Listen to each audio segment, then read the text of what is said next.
অনেক দিন পর একটা পার্সেল পেলাম যেটা কিনা সাইজে দেখতে অনেকটা বড়, প্রায় 6 থেকে 7 মাস পরে হবে এরকম সাইজের একটা পার্সেল আমি পেয়েছি। আর ডেলিভারি চার্জটাও বাড়িয়ে দিয়েছে, যদিও পার্সেলটা খুব কাছাকাছি দূরত্বের ছিল। গাইস, আজকের ভিডিওতে আপনাদের সাথে শেয়ার করব আপনারা পাঠাও পার্সেলে কাজ করতে গিয়ে যদি এরকম বড় পার্সেল পান অথবা বেশি ওয়েটের পার্সেল পান তাহলে আপনাদের করণীয় কী। সুতরাং ভিডিওটি শুরু থেকে শেষ পর্যন্ত মনোযোগ সহকারে দেখতে থাকুন। আর হ্যাঁ, যদি আমার চ্যানেলে নতুন হয়ে থাকেন তাহলে চ্যানেলটি সাবস্ক্রাইব করে দিবেন আর পেজে ফলো করে দিবেন।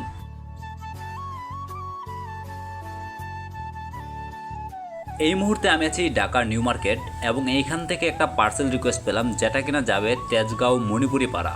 পার্সেলটা যখন পিক আপ করার উদ্দেশ্যে আসলাম, আসার পর পার্সেল দেখে তো আমার মাথা পুরো ঘুরে গেল। দেখলাম যে অনেক বড় একটা পার্সেল, সাথে ছোট একটা ব্যাগ। তো লাস্ট হচ্ছে আপনার প্রায় 7 থেকে 8 মাস আগে মেবি আমি এরকম একটা বড় পার্সেল পেয়েছিলাম, কিন্তু এতদিন যাবৎ আমি খুব ছোট ছোট পার্সেল পেয়েছি, ডকুমেন্টস বা বিভিন্ন হচ্ছে খাবার। কিন্তু এই মুহূর্তে বা আজকে এমন একটা পার্সেল পেয়েছি আমি যেটা কিনা হচ্ছে আমি চিন্তাও করতে পারি নাই। প্লাস পার্সেলটার ওয়েট হবে প্রায় 15 থেকে 16 কেজি। আপনারা অনেকেই ভাবতে পারেন যে এত বড় একটা পার্সেল, এত ওয়েটের একটা পার্সেল, তারপর আপনি কেন নিয়ে যাচ্ছেন। আসলে দুটি কারণে আমি নিয়ে যাচ্ছি। আমি যখন পার্সেলটা পিক করতে গিয়েছি তো ওনার সাথে আমার আগে থেকে একটু ভালো সম্পর্ক ছিল, ওনার অনেক পার্সেল আমি হচ্ছে ডেলিভারি করেছি।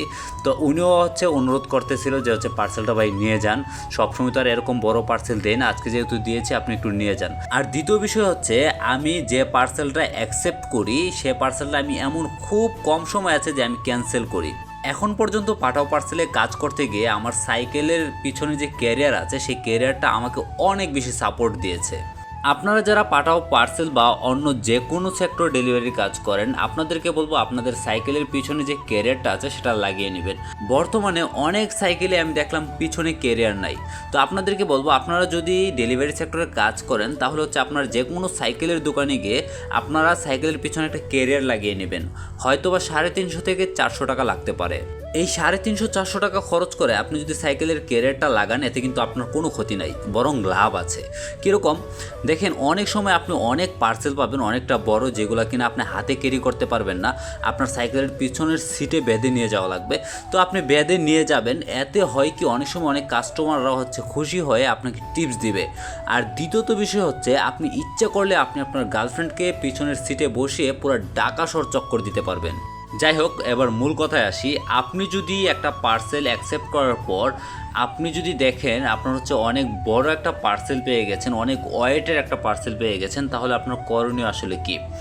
দেখেন, শুরুতে আপনি কি করবেন, একটা পার্সেল যখন আপনি অ্যাকসেপ্ট করবেন, অ্যাকসেপ্ট করার পর আপনি যখন একটু খেয়াল করবেন দেখবেন ওইখানে আইটেম কি লেখা আছে। তারপর হচ্ছে আপনি সেন্ডারকে কল দিবেন, সেন্ডারকে কল দিয়ে বলবেন যে আপনি অমুক জায়গায় আছেন, আপনার আসতে অতটুকু সময় লাগবে। প্লাস সবচেয়ে বেশি ইম্পর্টেন্ট যে বিষয়টা সেটা হচ্ছে আপনি ফোন দিয়ে বলবেন যে আসলে পার্সেলটা কী পার্সেল যাবে। যদি বলে যে আপনার হচ্ছে কাপড় যাবে বা খাবার যাবে তাহলে আপনি জিজ্ঞেস করে নেবেন যে ওয়েট কীরকম হতে পারে। আপনি আবারও জিজ্ঞেস করে নিতে পারেন যে আমার তো বাইসাইকেল, আমি কি পার্সেলটা বাইসাইকেলে ক্যারি করতে পারবো কি না। তো উনি যদি বলে হ্যাঁ ক্যারি করতে পারবেন তাহলে আপনি যাবেন। যাওয়ার পরে যদি দেখেন যে পার্সেলটা আপনার হচ্ছে সাইকেল দিয়ে নিয়ে যাওয়ার মতো তাহলে আপনি অবশ্যই যাবেন। আর যদি দেখেন নিয়ে যাওয়ার মতো না তাহলে তো বুঝেনি, ক্যান্সেল করা ছাড়া আর কোনো তো উপায় নাই। বর্তমানে হচ্ছে পাঠায় যারা হচ্ছে পার্সেল রিকোয়েস্ট দেয় তাদের সর্বোচ্চ ওয়েট দেওয়া আছে 8 কেজি পর্যন্ত। আপনি যখন কাস্টমারের সাথে কথা বলবেন তখন অবশ্যই জিজ্ঞেস করে নেবেন যে ওয়েটটা কতটুকু।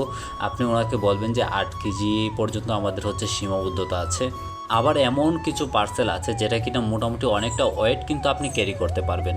ওই ক্ষেত্রে হচ্ছে আপনি যাবেন, তারপর হচ্ছে পার্সেলটা যদি ক্যারি করতে পারেন তাহলে আপনি নিয়ে যাবেন। ওই ক্ষেত্রে আপনার যদি কাস্টমার মনে করে যে উনি কিছু টাকা বাড়িয়ে দিবে তাহলে তো আলহামদুলিল্লাহ আপনার জন্য ভালো। তো এই ছিল আমার হচ্ছে অভিজ্ঞতা প্লাস ব্যক্তিগত মতামত। আর আপনারা যারা অনেকে আছেন হচ্ছে আমার ভিডিওতে অনেক রকম কমেন্টস করেন, যারা খারাপ মন্তব্য করেন তাদের উদ্দেশ্যে বলবো আমি পাঠাও পার্সেলে প্রায় 3 বছরের মতো হবে আমি কাজ করছি, এখন পর্যন্ত করে যাচ্ছি।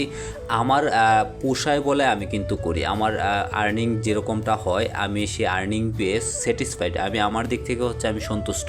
আপনারা অনেকেই বলেন আমি পাঠাওয়ের গুণগান গাই, পাঠাও থেকে হচ্ছে এক্সট্রা টাকা নেই, এসব কথা আসলে ফাও কথা। একটু যদি কম বলেন আমি খুশি হব, কারণ হচ্ছে আমি বিষয়টা এরকম হতে পারে আমি হচ্ছে এই কোম্পানির মাধ্যমে চলছি এবং এই কোম্পানি থেকে যে টাকা টাকাটা আমি আর্নিং করছি, আমি আমার পরিশ্রম করে করছি এবং সেই টাকা দিয়ে আমি আমার ফ্যামিলি চালাচ্ছি। প্লাস প্রতিদিন হচ্ছে আমি যে কাজটা করছি সেই কাজটা কিন্তু আমি আপনাদেরকে ভিডিওর মাধ্যমে তুলে ধরছি। আর হচ্ছে আমার পূর্বের যে অভিজ্ঞতা ছিল সেই অভিজ্ঞতাগুলো আপনাদের সাথে শেয়ার করছি। এখন ইনকামের যে বিষয়টা সেটা হচ্ছে আপনারা অনেকেই কমেন্টস করেন যে পাঠক কমিশন বেশি নেই পার্সেলে, তারপর হচ্ছে ভাড়া কমিয়ে দিয়েছে। এই কথাগুলো আসলে আমি রিসিভ করতে পারি না। আমার কথা হচ্ছে আমি আজকে যদি 8 ঘন্টা বা 10 ঘন্টা কাজের টার্গেট নিব, যে আমি হচ্ছে আজকে 10 ঘন্টা কাজ করব এবং 10 ঘন্টার সময় আমি 1000 টাকা ইনকাম করব, আমি আমার টার্গেট আমি ফিল আপ করতে পারি, তো আমি আমার দিকটা স্যাটিসফাইড এই কারণেই। আমি যদি আমার লক্ষ্য নিয়ে আমি হচ্ছে সারাদিন কাজ করে আমার যত টাকা ইনকাম করার দরকার তত টাকা ইনকাম করতে পারি, এরপরে পাঠক কত টাকা কমিশন নিচ্ছে, পাঠক হচ্ছে ভাড়া কম দিল না বেশি দিল সেটা দেখার বিষয় আমার একদমই না।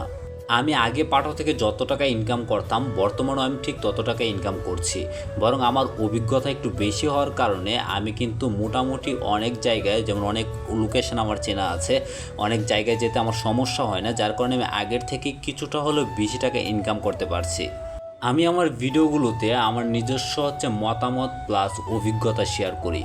বিষয়টা কিন্তু এরকম না যে আমি আপনাদেরকে বলি যে আপনারা আসেন পাঠাও পার্সেলে কাজ করেন, মাস শেষে আপনাদেরকে আমি 30,000 টাকা করে দিব, তারপর হচ্ছে আপনারা 1 মাস কাজ করলেন আপনাদেরকে হচ্ছে মাস শেষে 1 টাকাও দিলাম না, অথবা 30,000 টাকার জায়গায় 10,000 টাকা দিলাম, তাহলে আপনি আমাকে যা খুশি বলতে পারবেন। কিন্তু পাঠাও কাজ করবেন সেটা হচ্ছে আপনার ফ্রিল্যান্সিং টাইপের কাজ। আপনার যখন ইচ্ছে আপনি কাজে নামবেন, যখন ইচ্ছে আপনি কাজে নামবেন না। আপনার ইনকাম ভালো হচ্ছে আপনি কাজ করছেন, ইনকাম ভালো হচ্ছে না আপনি কাজ করবেন না। আপনি যদি একদিন কাজ না করেন অফিস থেকে আপনাকে ফোন দিয়ে বলবে না আপনি কেন কাজে নামলেন না। সুতরাং এখানে বাড়তি কোনো কথা বলার কোনো কিছু আছে বলে আমার মনে হয় না। আমি কাজ করে যাচ্ছি পাঠাও পার্সেলে, আমার যা অভিজ্ঞতা হচ্ছে প্লাস আমি যা করছি তাই শেয়ার করছি। আমার কাছে যদি কোনো কিছু খারাপ মনে হয় সেটাও আমি আমার ভিডিওর মাধ্যমে শেয়ার করব। যেমন গত একটি ভিডিওতে আমি হচ্ছে আপনাদের সাথে কিন্তু একটা বিষয় শেয়ার করেছিলাম যে আমি একটা জায়গায় পার্সেল নিয়ে গেছি, রিসিভার হচ্ছে আমাকে অনেকক্ষণ যাবত নিচে বসিয়ে রেখেছিল, তারপর হচ্ছে আমার সাথে অনেকটা খারাপ ব্যবহার করেছে। আমি কিন্তু এটা আপনাদের সাথে শেয়ার করেছি। তো আমার চোখে যেটা ভালো মনে হবে সেটা আমি ভালো বলবো, যেটা খারাপ মনে হবে সেটা আমি খারাপ বলবো। সবার চোখে সব কিছু ভালো মনে হবে বা সবার চোখে সব কিছু খারাপ মনে হবে, বিষয়টা কিন্তু এরকমও না। তো যাই হোক, এবার আপনাদেরকে বলি, আপনারা যারা নতুন পাঠাও পার্সেলে কাজ করবেন চিন্তাভাবনা করছেন, অথবা পাঠাও ফুডে কাজ করবেন বলে চিন্তাভাবনা করছেন, আপনারা ইচ্ছা করলে আপনারা বাসায় বসে থেকে কিন্তু আপনারা পাঠাও পার্সেল বা পাঠাও ফুডে জয়েন করতে পারবেন। আপনারা হচ্ছে আমার Facebook page full speed blog, এটার পেজে গিয়ে মেসেজ করলেই কিন্তু আপনারা কিভাবে কোন কোন ফাইলগুলো সাবমিট করবেন আপনারা কিন্তু সব কিছু জানতে পারবেন।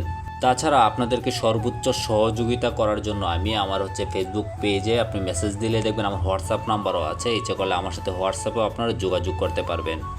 আপনাদেরকে বলবো আপনারা আমাকে হোয়াটসঅ্যাপে একটা মেসেজ দেওয়ার পর আমাকে সাথে সাথে পাবেন, বিষয়টা এরকমও না। আপনারা জানেন যে আমি পাঠাও পার্সেলে কাজ করি, কাজ করা অবস্থায় কিন্তু আপনাদের মেসেজের রিপ্লাই আমি ইনস্ট্যান্ট করতে পারি না। আমি কিন্তু সারাক্ষণ মোবাইলটা হাতে নিয়ে বসে থাকি না যে আপনারা কখন মেসেজ করবেন আমি রিপ্লাই করব। আমার যখন সময় হয় তখনই কিন্তু আমি রিপ্লাই করি, বিশেষ করে রাত্রে যখন 11টা-12টার দিকে বাসায় আসি তখন হচ্ছে আপনাদের মেসেজগুলো আমি রিপ্লাই করি। তো পার্সেলটা নিয়ে অলরেডি রিসিভার লোকেশনে চলে আসলাম। আসার পর যখন আমি রিসিভারকে কল দিলাম উনি বললো হচ্ছে একটু নিচে ওয়েট করেন আমি আসছি। আমি খুবই এক্সাইটেড ছিলাম, কারণ এত কষ্ট করে এত বড় একটা পেট্রোল বস্তা হচ্ছে সাথে নিয়ে এসেছি, আমাকে আসলে কিছু টাকা বাড়িয়ে দিবে কিনা। অবশেষে রিসিভার আসছে এবং আসার পর হচ্ছে উনি আমাকে 150 টাকা দিয়েছে, যে জায়গায় পাঠাও ডেলিভারি চার্জ আসছিল 125 টাকা, তো উনি আমাকে 25 টাকা বাড়িয়ে দিয়েছে। ওনার জায়গায় অন্য কেউ থাকলে হয়তো বা আর কিছু বাড়িয়েও দিতে পারতো। ওনার কাছে আসলে এই ওয়েটটা কোনো ওয়েটই মনে হয়নি, কারণ উনি নিজেও দেখতে হচ্ছে এই পার্সেলটার মতো হচ্ছে একটু মুটকু টাইপের। তো ওনার বিষয় হচ্ছে উনি যদি সারাদিন এরকম সাইজ নিয়ে চলাফেরা ঘোরাফেরা করতে পারে তাহলে আমি জাস্ট 37 মিনিট বা 40 মিনিট সময় লাগছে আমার এটা পেছনে নিয়ে আসতে, আহামরি কী এমন কষ্ট লাগছে, যার কারণে উনি চিন্তাভাবনা করে আমাকে হচ্ছে 25 টাকা বাড়িয়ে দিয়েছে। একটু ফান করলাম, যদিও লজিক আছে। তো যাই হোক, আপনাদেরকে আমি বলি এই পার্সেলটা হচ্ছে আমার নিয়ে আসতে হয়েছে প্রায় 4.72 কিলোমিটার এবং আসতে সময় লেগেছে প্রায় 37 মিনিটের মতো। এই পার্সেলে পাঠাওকে কমিশন দিয়ে আমার হচ্ছে টোটাল ইনকাম হয়েছে টিপস সহ 117 টাকা, অর্থাৎ 37 মিনিটে আমি হচ্ছে ইনকাম করেছি আপনার হচ্ছে 117 টাকা। তো এই ছিল আজকের ভিডিওটি ভালো লাগে থাকলে অবশ্যই লাইক করে দিবেন, আর যদি আমার চ্যানেলে বা ফেসবুক পেজে নতুন হয়ে থাকেন তাহলে অবশ্যই চ্যানেলটি সাবস্ক্রাইব করে দিবেন এবং পেজটি ফলো করে দিবেন। আর আপনার মহামূল্যবান মতামতটুকু অবশ্যই কমেন্টস করে জানাবেন। দেখা হচ্ছে নেক্সট আরেকটি ভিডিওতে। ততক্ষণ সবাই ভালো থাকেন, সুস্থ থাকেন। আল্লাহ হাফেজ। এই রে দিছিলাম লাগায়া।